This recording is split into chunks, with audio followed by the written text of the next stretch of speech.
Welcome back to the SoonerScoop.com studios. Eddie Radosevich, George Stoya here. And I guess we don't really need a real introduction to this one because this is a brethren from the Big 12 going along to the SEC. Joe Cook, how are we, sir?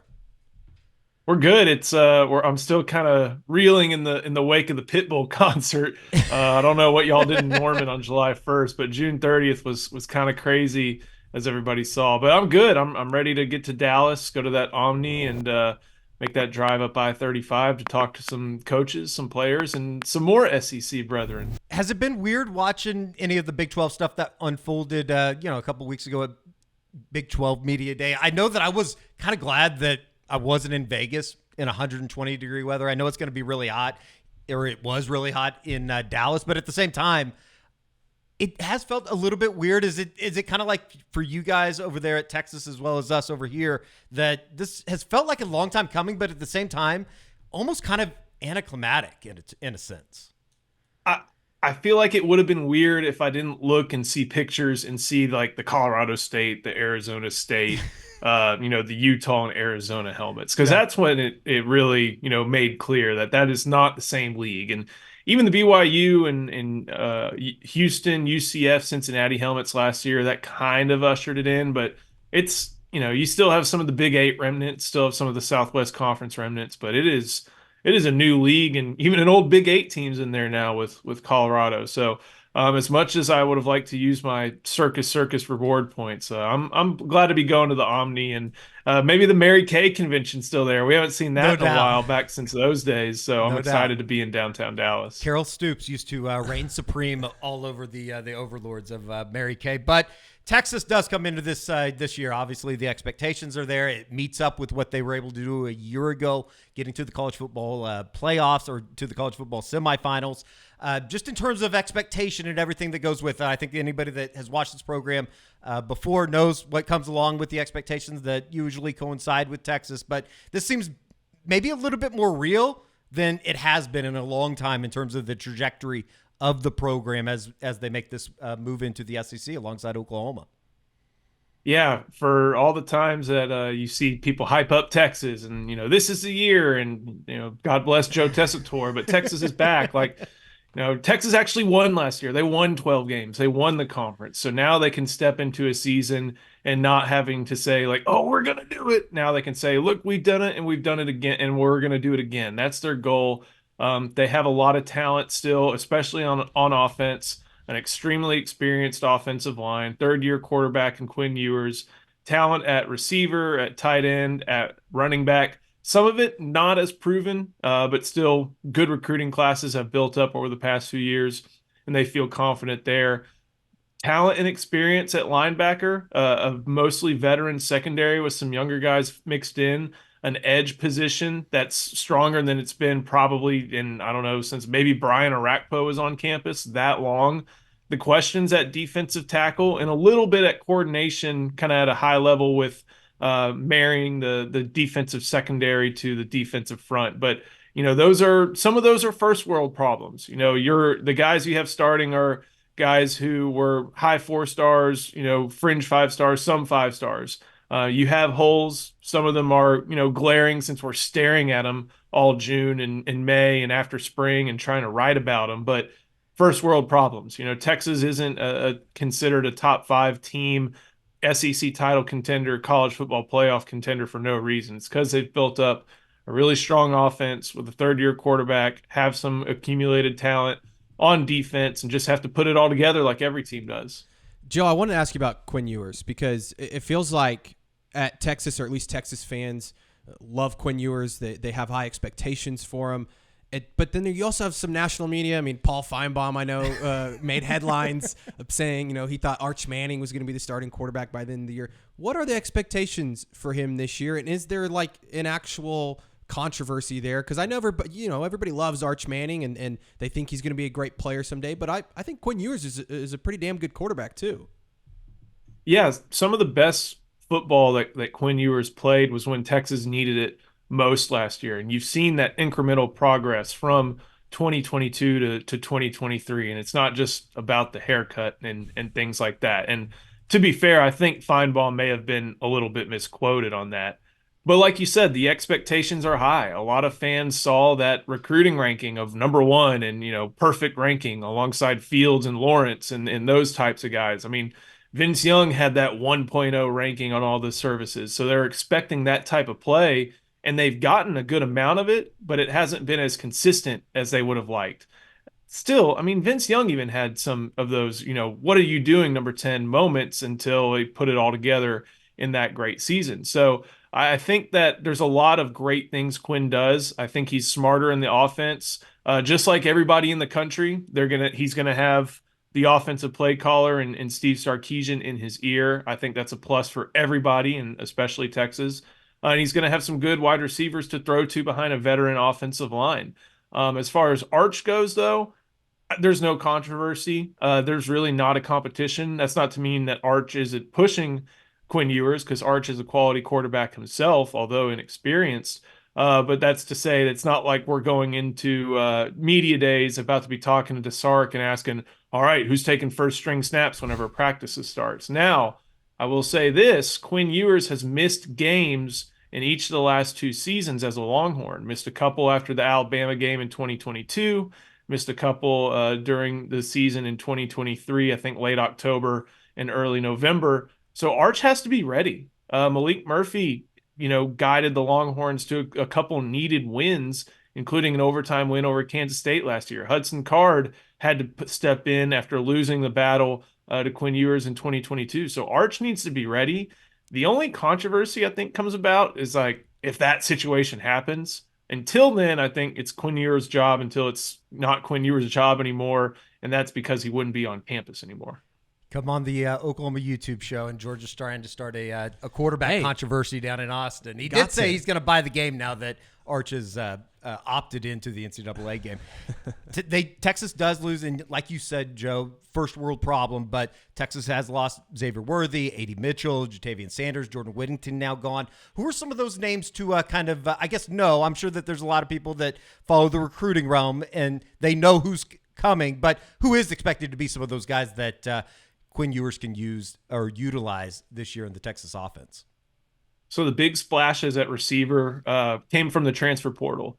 One is Isaiah Bond, who caught the grave digger pass against Auburn in the Iron Bowl, comes from Alabama. Big play threat, kind of a similar mold as Worthy, but a little bit more size. There's also Matthew Golden from Houston, really experienced 2-year guy. Had a good game against Texas, good return man. Silas Bolden also transferred in. A little bit of a shorter guy. If y'all remember Hakeem Grant from Texas Tech, kind of reminds me of that a little bit back during the return game. And then already on the team, at least at receivers, is Jonte Cook from DeSoto. Texas ran a really tight rotation at receiver last year. They had those top three in Worthy, Mitchell, and Whittington.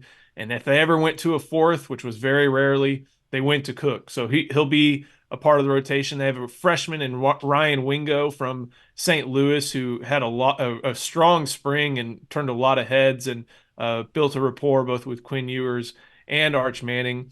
As far as tight end, that's going to look a lot different. Jatavian Sanders isn't there, a guy who, probably if it weren't for his combine performance and you're judging just off the film, you're looking at him and thinking he's tight end 2, tight end 3, but some of the physical specs didn't check out after he posted some bad pro day numbers. Gunnar Helm, who I think Oklahoma fans remember caught a touchdown and a couple big passes last year in the shootout. He's back, and they also added Amari Niblack, another transfer from Alabama. He may fit more of the Jatavian Sanders role, but I don't know if he's got that athleticism at that size that Sanders had. So still a lot of options for Quinn Ewers. Running back, C.J. Baxter's back again. Probably someone who last year was going to be tasked with a lot of carries because they didn't know what they had in him. Maybe they didn't know what they had fully in Jonathan Brooks. He gets dinged up against Rice, dinged up at Alabama, and Jonathan Brooks has the year he has.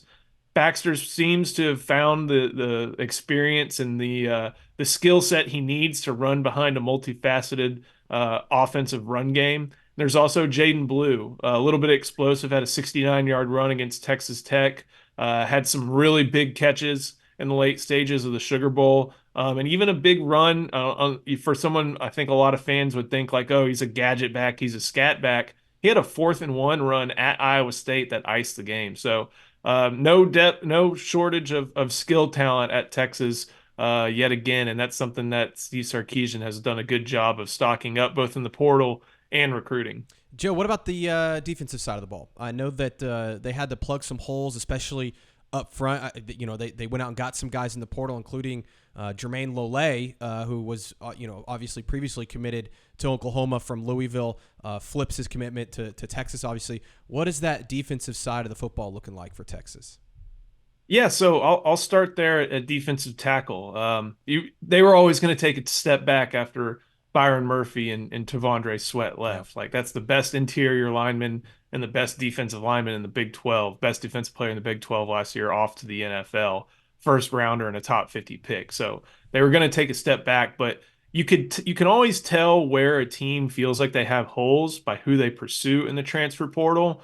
Texas was after a bunch of different guys, both in that spring portal and back in after spring ball. But it was during the post spring game press conference where Steve Sarkisian was asked, like, okay, what are you going to look for in the portal? And he just basically goes, defensive tackle. We don't have enough big guys. So that's why you saw such drawn out fights for guys like Dominic Williams, who Oklahoma won the battle for. For Bill Norton, a transfer from Arizona, started his career at Georgia. And for Jermaine Lole, who, if he can return to pre-injury form, will be a really formidable player. They join Alfred Collins and Vernon Broughton there at defensive tackle. Those two will probably be the guys leading the way. I've kind of contended that they're going to moneyball this. They can't just rely on two guys to be the phenoms like they had in Sweat and Murphy last year. They're going to have to do a little bit of, all right, what does the opponent bring? What do we bring, and how do we need to deploy them best?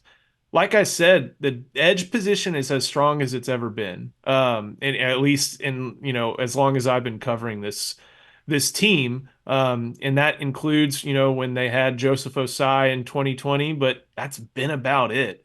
With Barron Sorrell and Ethan Burke, they have a lot of confidence that they're going to be able to generate some pass rush from that position against offensive tackles, but it's also deep. They have Trey Moore, a UTSA transfer, who had a great standout, I think, redshirt freshman year for the Roadrunners in 2022. They move up to the American Athletic Conference in 2023, better competition, and he wins Defensive Player of the Year. Before Saban retired at Alabama, Nick Saban wanted Trey Moore, and Texas was able to land him.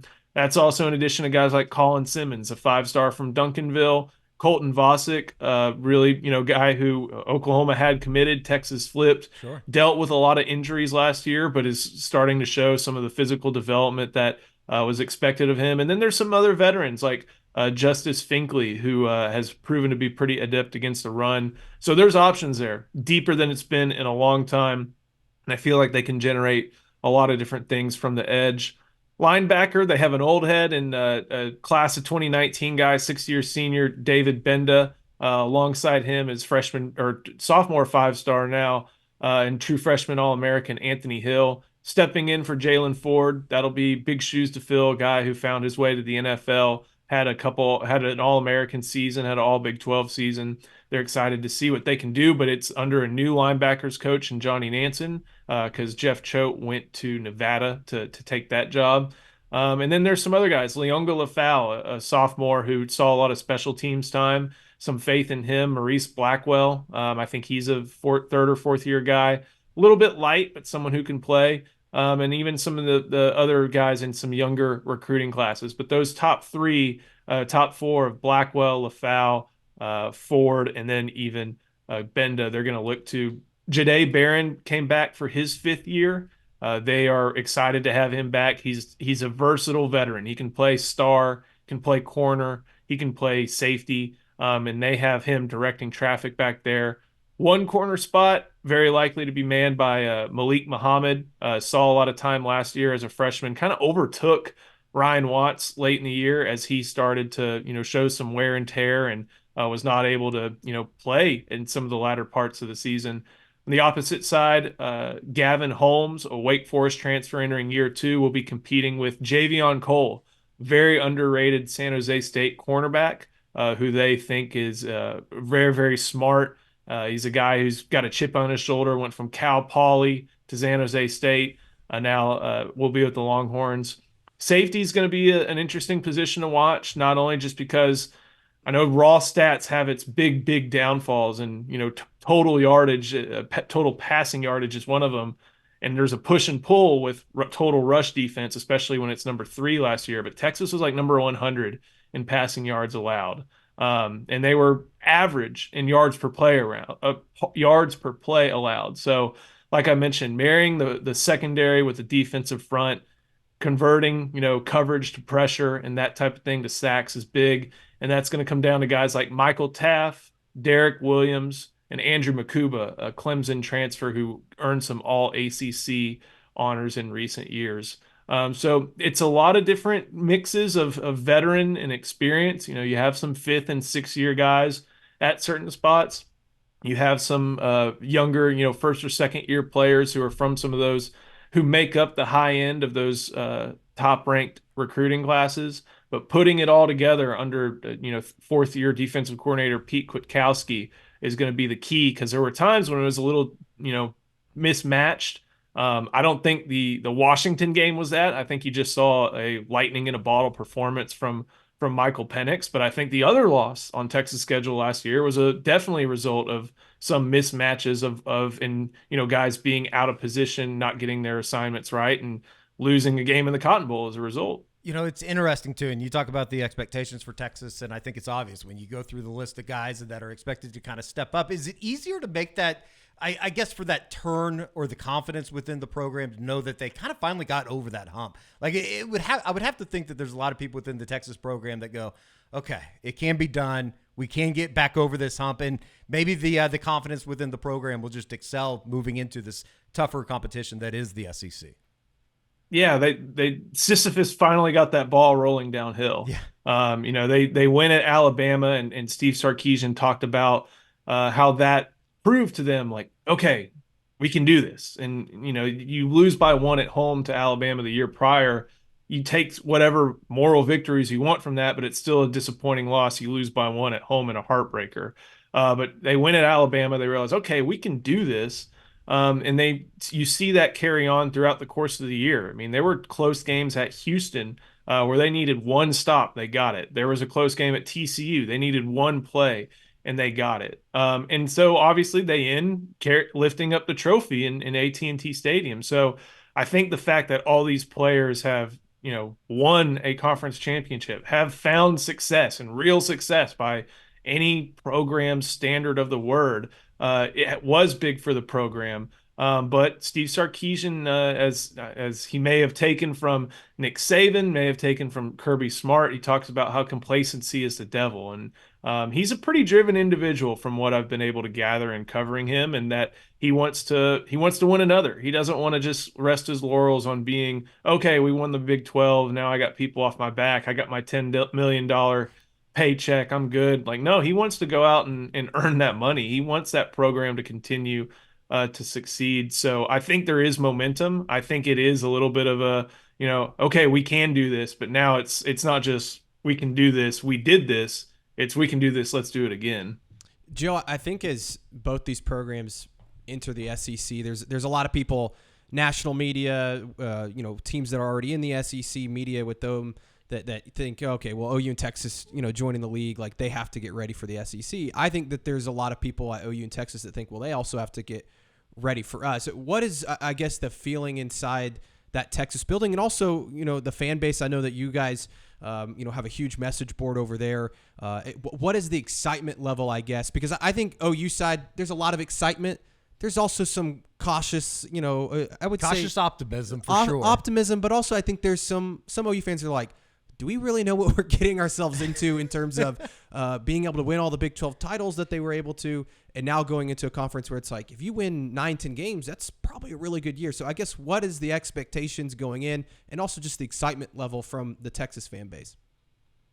I think the high end of the expectations is winning the SEC, getting a bye, and then wherever that goes, you go from there. If you win that bye and you win the SEC, you're probably the 1 seed, and you're thinking you got a chance at the national title.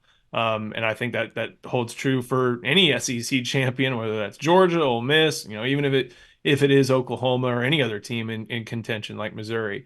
I think Texas understands it's going to be a little bit difficult. Like Georgia doesn't come to town very often. The number one team rarely comes to Austin. If you look at the history of Texas football, the number one team showed up in Austin this century in 2022, and Alabama showed up in 2006 when Ohio State showed up. Most of the time, if there's a number one team involved in a Texas football game, it's either Texas or it's a team in the Cotton Bowl. Rarely is it a game in DKR. So you've got that aspect coming back with Georgia. The week before, you have Oklahoma, who's just going to be as motivated as ever to win that game, to win 2 in a row, to make Sark 1-3 in a game he really doesn't want to be 1-3 in. But then there's also the aspect of, Florida is down, but you look at FPI and look at some of the pieces there, it's still a really good team. It's not like it's a step over and you can play a C-plus game and win. You can't do that. Jeff Lebby, that offense has been a problem for Sark and his defenses and Pete Kwiatkowski's defenses. And then you add in the aspect where Texas A&M and Arkansas, maybe Arkansas lower than A&M, of course, but Arkansas is not expected to have a good year. They're not expected to win a bowl. But Texas fans remember what happened last time they went to Fayetteville. They got their butts whipped. And those Arkansas fans hate Texas. So I think they expect to be the more talented team on nearly every field they walk on, maybe except for the Georgia one. And, depending on, what you look at each individual position, maybe not on defensive tackle when you're talking about Michigan or something like that, or even Georgia as well. So they expect to be the more talented team. But there is an aspect of, okay, you got it once. Okay, you got it twice. Now you got to go beat this team again. Now you got to go to this place and beat this team. And luckily, Texas doesn't have a, too crazy of a road schedule this year in the SEC. They're going to Vanderbilt, which is going to be mostly Texas fans. Cotton Bowl's a Cotton Bowl. They've been to Arkansas before. College Station's going to be crazy, and I think that one's going to be a real test for them. But I think Texas fans have this expectation really with the team they have on hand, the quarterback, the coaching, what they feel like the culture is, that if they're not in the 12-team playoff, something went wrong. Because that's 9-3 probably in this SEC, and even whatever the 3 and the 9 are, it could make a difference in whether they're comfortably in or squeaking in. But they feel like they're well equipped enough to be contending for a national title later in the year. And I think that making the playoff is a minimum expectation, and winning the SEC and maybe earning a 1 seed is kind of like, okay, this isn't out of the realm of possibility, and it's something people want. I also feel like too for Texas, it's so interesting as both these programs enter the SEC. Like, there's a lot of hate for Texas, and sure. I don't think there's near as much for Oklahoma. And that's I mean, I think there's always just been a lot of hate for Texas, but now that they also seem to be on the right path, had a really good year last year, the expectations are so high. It's just interesting entering the league that, like, I just don't feel like there's as much animosity towards Oklahoma as there is for Texas, and I'm sure that's kind of how it is every year, but especially heading into the SEC, I don't know. The animosity will reach a boiling point, I would imagine. Jim Schlossnagle might have to go into witness protection if he decides to attend that Texas A&M game at the end of the season. We know one thing, though. Go ahead. It's weird. I mean, I think some of it has to do with who's coming in hot. Yeah. If this was happening in between 2018 and 2019, then I think there'd be some, a lot of the stuff that Texas is getting, like, oh, get ready, oh, you're gonna get it this time. It'd be going to Oklahoma. It's like, oh, all you did was win the Big 12, and it's not the same. Now I think there's a lot of recency bias with that. And Texas does like to walk in and act like it owns the place. It doesn't seem like it's doing that, at least from an administration and team level within the SEC, but fans sure are confident. Sure. It's like, oh, nice little conference you got here. Sure would be nice if we won it. Like, there are fans who definitely think that, and I can see how that can antagonize some SEC fans who, let's imagine you're Tennessee. You've been waiting for, almost 25 years to win another conference title. And here comes Texas thinking they can do it in year one. I can see how that may be a little aggravating, but, there's a reason that they tried to fire their coach for cause, because they really want to win really bad. And so Texas now thinks that, they can come in and do it right away. I get why there's some people upset, but, the losers don't get booed. The winners do, or the winners get hated on. And, Texas, at least, recency bias with coming in with a Big 12 conference title and a playoff appearance, has the winning tag on them, at least as they enter the SEC. I would say there's plenty of OU fans out there too, feeling pretty confident walking. Oh yeah, in. I think that's part of the college football experience, especially with these two programs. And they will meet again on October 12th. The logo on the field with the conferences will be much different, but I think you can expect the same OU Texas that we have been accustomed to over the last 100+ years or whatever. And I think it's the new best rivalry in the SEC. Yeah, don't tell Barrett Saleh that. He loses his mind. Joe Cook from Inside Texas. We appreciate it. Looking forward to everything that comes with this football season. It's going to be rather interesting for the two new additions to the Southeastern Conference. We appreciate it, man. Absolutely. Thank you, guys. Thanks, Joe.